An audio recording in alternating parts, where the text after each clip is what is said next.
In the heart of Kofiase village, life unfolded like a timeless melody. Roosters crowed at dawn, waking the villagers to the soft hum of activity. Women with woven baskets balanced on their heads headed to the stream to fetch water, while men sharpened their machetes for the day's work on the farms. Children, their faces aglow with the joy of youth, skipped through dusty paths, their laughter mingling with the rustling of palm trees swaying in the gentle Hamatan breeze.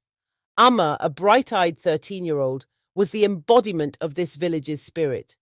She was known for her curiosity, her quick wit, and a mischievous smile that often got her out of trouble. She lived in a modest clay-walled house with her mother, Mame Efua, who was both revered and envied for her skill in weaving kente cloth.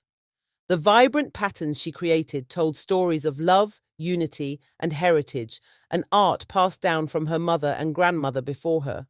But Mame Efua was not only known for her weaving, she was also admired for her impeccable jewelry, none more striking than her prized possession, a gold necklace that seemed to capture sunlight within its intricate loops. The necklace had a story of its own. It had once belonged to Amma's great-grandmother, who received it as a bridal gift when she was wed to the village herbalist. It was said to carry blessings of prosperity and protection. Each generation had passed it down as a symbol of familial love and resilience. Amma loved to listen to her mother retell the stories connected to the necklace. She imagined her great-grandmother wearing it as she pounded yam or carried water from the stream, its golden hue contrasting with her dark skin. To Amma, the necklace was more than just an ornament. It was magic. But with the magic came rules. Amma, Mami Efua would say, holding the necklace with reverence, this is not just gold, it is history. You must never touch it without my permission. Do you understand? Amma always nodded, but her curious heart ached to wear the necklace, even if just for a moment. One fateful morning, a crier's voice echoed through the village announcing the upcoming Yam Festival in Daboya, the neighboring town. The Yam Festival was no ordinary event. It marked the end of the harvest season and was celebrated with music, dance, feasting, and storytelling. Kofiase buzzed with excitement. Women began sewing new clothes, men gathered to rehearse drumming rhythms, and children practiced traditional dances in the compound. Amma and her best friend Aqua spent every free moment talking about the festival. Aqua was a year older than Amma and known for her dramatic flair. She loved to narrate village gossip as though it were an epic tale. My aunt from Accra sent me glass beads for the festival, Aqua bragged one afternoon as they walked to the stream, balancing pots on their heads. What will you wear, Amma? Amma's steps faltered. She didn't have anything new or special. Her best kente dress, now slightly faded, was the same one she'd worn to last year's festival. I'll find something, she mumbled, trying to sound confident.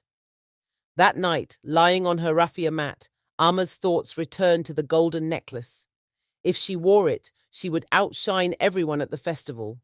The thought filled her with a mix of excitement and guilt. The day before the festival, Mame Efua prepared to attend the women's meeting at the chief's palace. As usual, she polished the necklace before locking it in her wooden chest. Amma, I'll be back before sunset, she said before leaving. As the door closed behind her mother, Amma's heart raced. She knew exactly where the spare key to the chest was hidden. It's just for one day, she whispered to herself. I'll wear it, then put it back before Mommy notices. Her hands trembled as she retrieved the key and opened the chest. The necklace glinted in the dim light, its beauty more enchanting than she remembered. When she placed it around her neck, she felt transformed like a queen. On the day of the festival, the entire village of Kofiase set out in a lively procession to Daboya. The path to the neighboring town was a sandy trail shaded by tall baobab trees. Villagers carried baskets of yams and cassava, while the men played drums to energize the journey. Amma walked beside Akua, her head held high, the gold necklace gleaming against her skin. People turned to look at her, their eyes lingering with admiration. Amma, you look stunning, Akua exclaimed. Amma's heart swelled with pride. She had never felt so confident. The festival was a feast for the senses. The air was filled with the aroma of roasted yams, the vibrant colors of Kentian beads, and the rhythmic beat of drums. Amma danced until her feet ached, laughed until her cheeks hurt, and reveled in the attention the necklace brought her. But as the sun dipped below the horizon, her joy turned to panic. The necklace was gone. Amma and Aqua searched frantically, retracing their steps and asking everyone they met. "Did you see a gold necklace?" Amma asked a vendor selling sugarcane.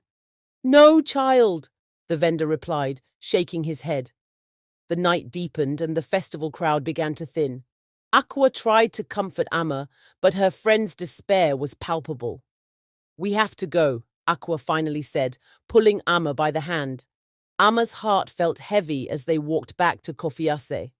When Amma returned home, Mame Efua was sitting on the veranda, her expression unreadable. "Where have you been, Amma?" she asked, her voice calm but piercing. Amma froze, unable to meet her mother's eyes. With trembling hands and a breaking voice, she confessed everything: the necklace, the festival, and how she had lost it. Mame Efua listened in silence, her face a mixture of shock and disappointment. "You have not only lost a necklace," she said finally.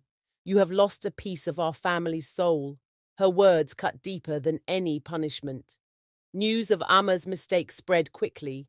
In a small village like Kofiase, secrets were as rare as rain during the dry season.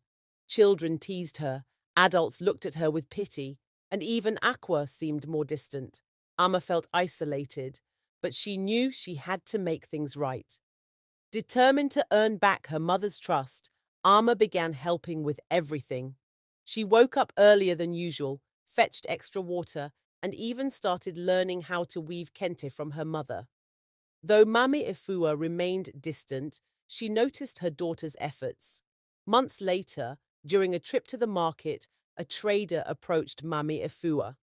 "Madam, is this yours?" she asked, holding up a familiar velvet box.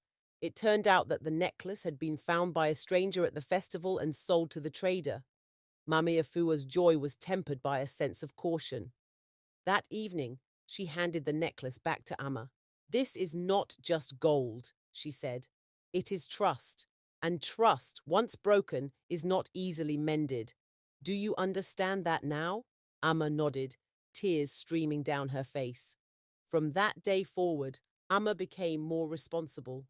She learned to appreciate the values her mother had tried to instill in her and carried the lessons of the necklace for the rest of her life.